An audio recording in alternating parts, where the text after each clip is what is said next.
Canada क्यों भारत के अपराधी वापस नहीं लौटा रहा है? Is Canada unwilling to extradite criminals to India? Canada के पंतप्रधान जस्टिन ट्रूडो ने उनकी संसद में भारत सरकार के उच्च राजनयिक अधिकारी पे संगीन आरोप लगाए हैं। कनाडा के एक नागरिक की कनाडा में हत्या कराने में भारत सरकार के उच्च राजनयिक अधिकारी का संबंध होने का ये गंभीर आरोप है।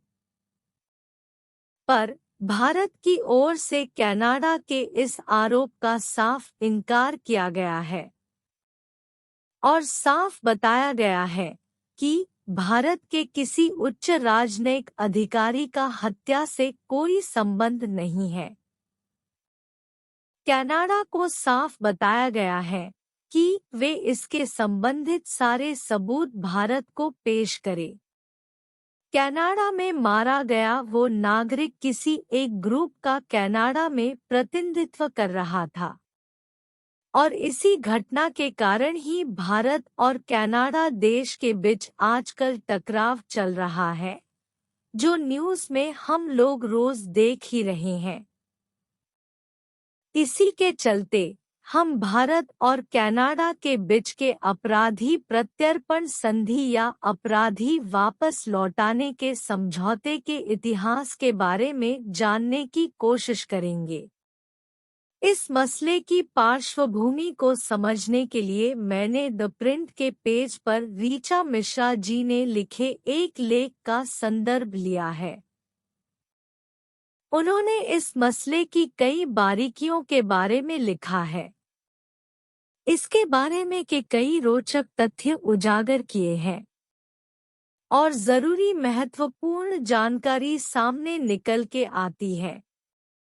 23 जून 1985 के दिन भारत के एक विमान के साथ अपराधियों ने किए एक बेहद दुखद हादसे के बाद नवंबर 1985 में भारत के प्रधानमंत्री राजीव गांधी और कनाडा के ब्रायन मुल्रोनी ने एक मुलाकात की थी, जिसमें कनाडा की शरण में छुपे भारत के अपराधी वापस लौटाने और उन्हें भारत में कानूनी सजा दिलाई जाने पर बात की गई थी और आगे चलकर भारत और कनाडा देश के बीच साल 1987 में अपराधी प्रत्यर्पण संधि पर हस्ताक्षर किए थे।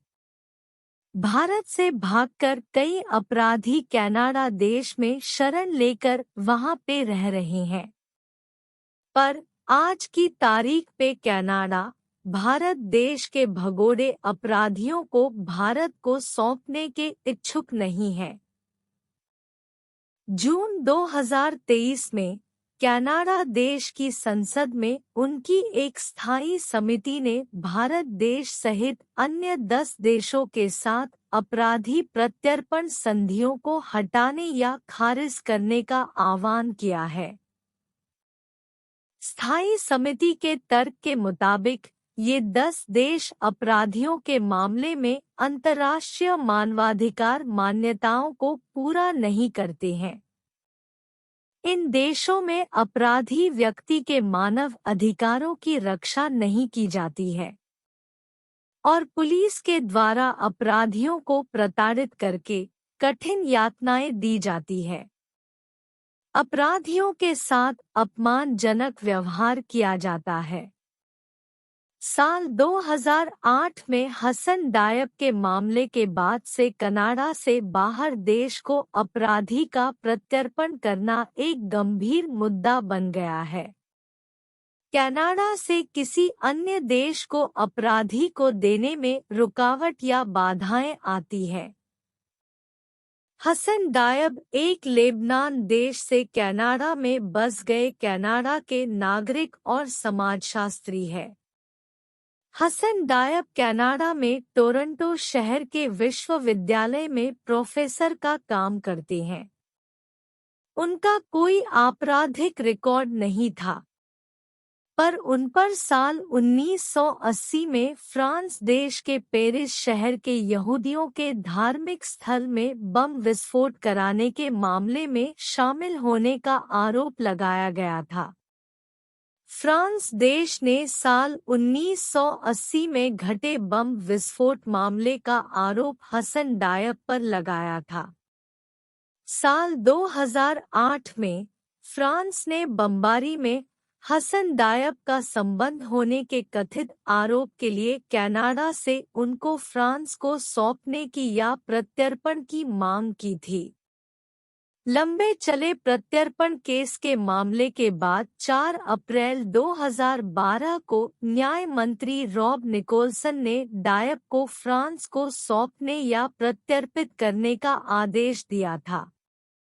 14 नवंबर 2014 को हसन को कनाडा से फ्रांस प्रत्यर्पित किया गया या सौंपा गया। फ्रांस में लाए जाने के बाद वहां उस पर बिना कोई मुकदमा चलाए 3 साल और 2 महीने की कैद में रखा गया और बाकी जबकि जांच जारी रही। 12 जनवरी 2018 को डायब के खिलाफ आरोपों को खारिज कर दिया गया, जब जांच न्यायाधीशों ने उसके बारे में कोई पुख्ता सबूत न होने की बात की। केस से बरी हो जाने के बाद 2 दिन बाद वो फ्रांस से कनाडा लौट आया। 3 साल बाद जनवरी 2021 में फ्रांस के पेरिस अपील अदालत ने फिर से आदेश दिया कि हसन पर मुकदमा चलाया जाए। 21 अप्रैल 2023 को डायब को उसकी अनुपस्थिति में आतंकवाद के आरोप में दोषी ठहराया गया और आजीवन कारावास की सजा सुनाई गई। डायब के समर्थकों का आरोप है कि उन पर गलत आरोप लगाया गया है। इस मामले की वजह से कनाडा में अपराधी दूसरे देशों को सौंपे जाने के मामलों की काफी चर्चा हुई। अपराधी प्रत्यर्पण मामलों की समीक्षा की गई। सरकार से विलंब और समय पर कार्यवाही न किए जाने के मुद्दों को विशेष रूप से संबोधित करने के लिए प्रत्यर्पण संधियों को नए तरीके से लागू करने के लिए भी कहा गया। कागजी कार्रवाई में होने वाली देरी और अपराधी की साइड से की जाने वाली पैरवी सहित बाधाओं ने कनाडा से भगोड़ों को वापस लाने के भारत के प्रयासों में बाधा उत्पन्न की है। लेकिन साल 2002 से साल 2020 तक भारत ने मांगे हुए केवल 6 भगोड़ों को देश में लौटाया गया है, जैसा कि डिप्रिंट द्वारा प्राप्त सरकारी रिकॉर्ड से पता चलता है। डिप्रिंट द्वारा समीक्षा की गई संधि दस्तावेजों और डेटा को कागजी कार्रवाई में बांध दिया गया है। अपराधी वापस लौटाने के मामलों से निपटने वाले एक भारतीय पुलिस अधिकारी ने डिप्रिंट को बताया कि कनाडा में वे अपराधी अच्छी तरह से संगठित हैं और अच्छी तरह से इस धन संपदा वाली अपराधियों की लॉबी के विरोध के डर से प्रत्यर्पण कार्यवाही लाने में बेहद अनिच्छुक रहे हैं। अधिकारी ने कहा, हालांकि हमारे अपने सबूत इकट्ठा करने में कानूनी और प्रक्रियात्मक जटिलताएं भी हैं, जो कभी-कभी प्रगति को असंभव बना देती है। भले ही कनाडा का 2015 का आतंकवाद विरोधी अधिनियम किसी भी व्यक्ति को जो बयान देकर जानबूझकर आतंकवाद के अपराधों की वकालत करता है या बढ़ावा देता है को अपराधी मानता है, इस कानून का उपयोग भारतीय अपराधियों की वकालत या भारत में किए गए आतंकवादी अपराधों के जश्न को लक्षित करने के लिए नहीं किया गया है। कनाडा में कानून के विद्वान माइकल नेस्बिट द्वारा की गई समीक्षा में साल 2009 से साल 2019 तक भारत के अपराधियों ने किए नफरती घृणा या भड़काऊ भाषण से संबंधित एक भी मामले का उल्लेख नहीं किया गया है। कनाडा अपराधी प्रत्यर्पण पर डेटा प्रकाशित नहीं करता है, लेकिन मीडिया रिपोर्टों में कहा गया है कि कनाडा ने 2007-8 से 2017-18 तक विदेशी सरकारों द्वारा मांगे गए 755 व्यक्तियों को गिरफ्तार किया और आखिर उनमें से 681 को प्रत्यर्पित किया। रिपोर्ट में कहा गया है कि कनाडाई सरकार को उस अवधि के दौरान प्रत्यर्पण के लिए 1210 अनुरोध प्राप्त हुए, जो बताता है कि बड़ी संख्या में प्रत्यर्पण अनुरोध उस कानूनी सीमा को पूरा नहीं करते हैं जिसे कनाडाई सरकार आवश्यक मानती है। इसी अवधि में सरकारी आंकड़ों से पता चलता है कि संयुक्त अरब अमीरात ने 23 भारतीय अपराधियों को भारत को सौंप दिया है, जिनमें मुंबई में 1993 के सिलसिलेवार बम विस्फोटों के अपराधी शामिल हैं। संयुक्त अरब अमीरात ने भारत में एक आतंकवादी संगठन से जुड़े ग्रुप के मनी एक्सटॉर्शन के लिए जिम्मेदार एक संगठित अपराध व्यक्ति को भी भारत के हवाले कर दिया है। अपनी ओर से संयुक्त राष्ट्र अमेरिका ने 2002 और 2020 के बीच 10 भगोड़ों को भारत को प्रत्यर्पित किया है। यूनाइटेड किंगडम 2002 और 2020 के बीच में सफल प्रत्यर्पणों की सूची से पता चलता है, वित्तीय अपराध से संबंधित मामले में सिर्फ एक व्यक्ति को प्रत्यर्पित किया गया। मीडिया रिपोर्टों के अनुसार मलेशिया सरकार ने उनके कम से कम 4 कैबिनेट मंत्रियों की सलाह के बावजूद भी भारत में नफरत फैलाने वाले एक धार्मिक उपदेशक को भारत के हवाले करने से इनकार कर दिया है। कुल मिलाकर भारत ने 2002 और 2020 तक 65 अपराधियों का प्रत्यर्पण सुनिश्चित किया, अधिकांश आतंकवाद से असंबंधित अपराधों के लिए हैं। कई और मामले अटके हुए हैं। 2018 में विदेश मंत्रालय द्वारा राज्यसभा को दी गई जानकारी के अनुसार भारत के पास विभिन्न देशों के साथ 166 अन्य प्रत्यर्पण अनुरोध लंबित थे, हालांकि कोई विवरण प्रदान नहीं किया गया था। हैरिंगटन ने लिखा है कि जसवंत कौर के कथित हत्यारों के प्रत्यर्पण ने कनाडाई सुप्रीम कोर्ट को नए मानक बनाने के लिए प्रेरित किया, जिसके लिए प्रत्यर्पण अनुरोध करने वाले विदेशी राज्य के रिकॉर्ड और प्रथाओं का मानवाधिकार मूल्यांकन की आवश्यकता थी।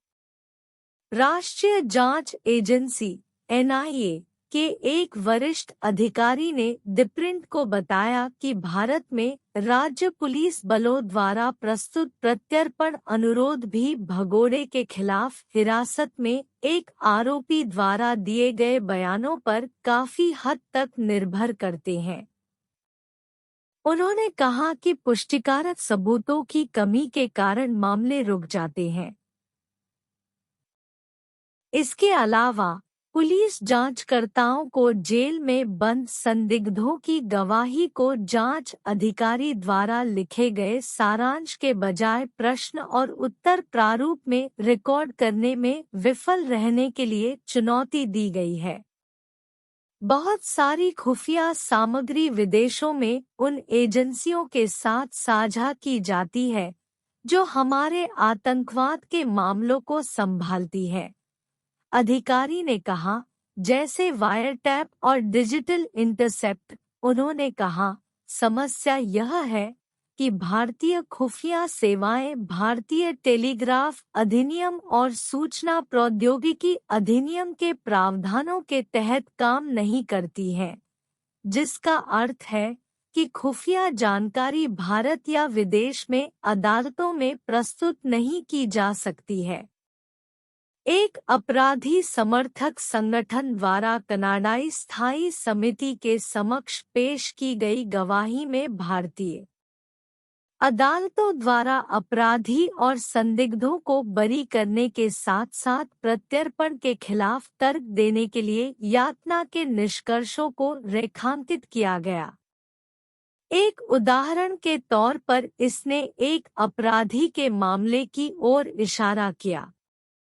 एक अपराधी को कथित तौर पर 2008 में सभी आरोपों से बरी कर दिया गया था, लेकिन उसे फिर से गिरफ्तार कर लिया गया और प्रताड़ित करके यातनाएं दी गई है।